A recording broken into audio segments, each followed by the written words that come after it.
વલંડી રામાપીર મંદિરે પ્રફુલભાઈ શુક્લની દેવી ભાગવત કથાનો આરંભ થયો।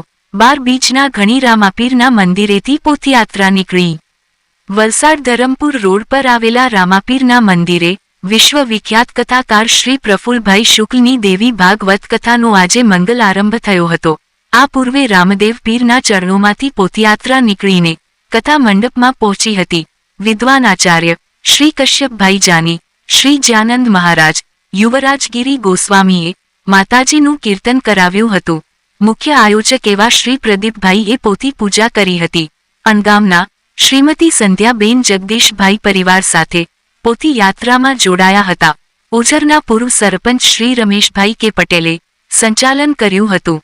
માજી કેન્દ્ર શિક્ષક શ્રી મગનભાઈ પટેલ ઉપસ્થિત રહ્યા હતા। કથાના મંગળચરણમાં પૂજ્ય શ્રી પ્રફુલભાઈ શુક્લે કહ્યું હતું કે માં શબ્દમાં આખું બ્રહ્માંડ સમાઈ જાય છે। માતાજીનું શરણ જીવને અભય બનાવે છે। સાંજે 5 વાગ્યા પૂજ્ય શ્રી પ્રફુલભાઈ શુક્લ દ્વારા માતાજીની 108 દીવડાની મહાઆરતી ઉતારવામાં આવી હતી। પ્રસ્તુતિ અભિનવ સુરત ન્યૂઝ ચેનલ, એડિટર પ્રકાશ પટેલ, સુરત। એવા આપણને ખૂબ દૈવી ઉપાસક ભાઈ પ્રફુલભાઈ શુક્લજી કે જેઓએ મને લાગે ત્યાં સુધી 800 થી 900 કથાની વચમાં એમણે ભગવાનનું સ્મરણ કર્યું છે અને કરાવ્યું છે। એવા હજારો લોકોના ઉદ્ધાર એવા આદરણીય પ્રફુલભાઈ શુક્લજી। બીજા એવા જ ખેરગામથી પધારેલા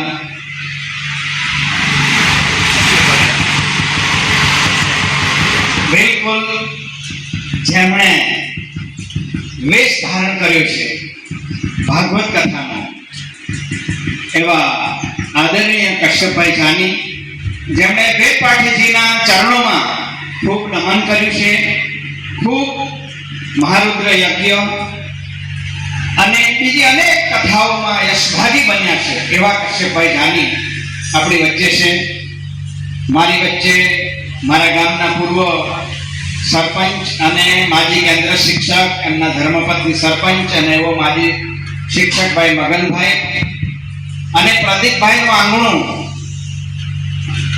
અને સ્વર્ગસ્થ શિવાજીભાઈને કેમ ભૂલાય કે જેમણે બાબા રામદેવને બોલાવ્યા અને આ ગામ અને આ વિસ્તારને પાવન કર્યું એવા શિવલાલભાઈ, એમના ધર્મપત્ની, ઉપસ્થિત તમામ રામાપીર ધામમાં અષાઢી નવરાત્રી અનુસાર પ્રસંગે દેવી ભાગવતની કથાનો આરંભ કરીએ છીએ। તો મારે કહેવાનું કે અમારા રમેશભાઈએ જેનો ઉલ્લેખ કર્યો એવા અમારા શિવલાલભાઈ શિવાજી મહારાજને ખાસ યાદ કરવા પડે કે જેના તપના પ્રભાવે 12 બીજના ધણીને અહીંયા હાજર થવી પડે। આ સ્થાન પર કેવલ દર્શન કરવા આવે, અહીંયા કથા કરવી કે એવો કોઈ પેલો એ નહીં હતો। કેવલ હું અહીંયા દર્શને આવેલો, અચાનક રમેશભાઈ અંદરથી આદેશ થયો કે અહીંયા અનુષ્ઠાન કરવું। અને અષાઢી નવરાત્રી અનુષ્ઠાન 52 વર્ષથી કરું છું। મારા ખેરગામમાં જ કરું છું, મારા ઘરે જ કરું છું। આ પહેલો પ્રસંગ છે કે આ અષાઢી અનુષ્ઠાન વલંડીના આગળ થયેલું છે। માતાજીની કૃપા કેવી। રમેશભાઈ એક બીજો પ્રસંગ તો એ મળ્યો કે અહીંયા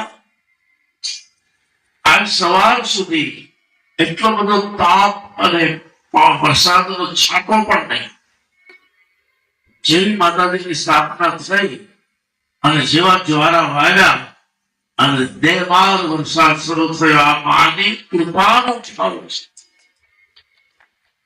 મેં પ્રદીપભાઈને બપોરે જ કીધું કે શાસ્ત્રમાં લખ્યું છે યજ્ઞા ભવતી પર્જન્ય, યજ્ઞનું ફળ શું?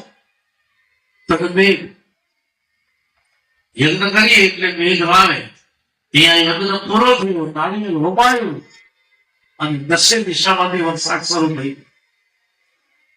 એ ખૂબ જ પ્રસન્નતાપૂર્વક અહીંયા દેવી ભાગવતની કથા જયારે મંગળાચરણ કરીએ છીએ, રાજરાજેશ્વરી જગદંબા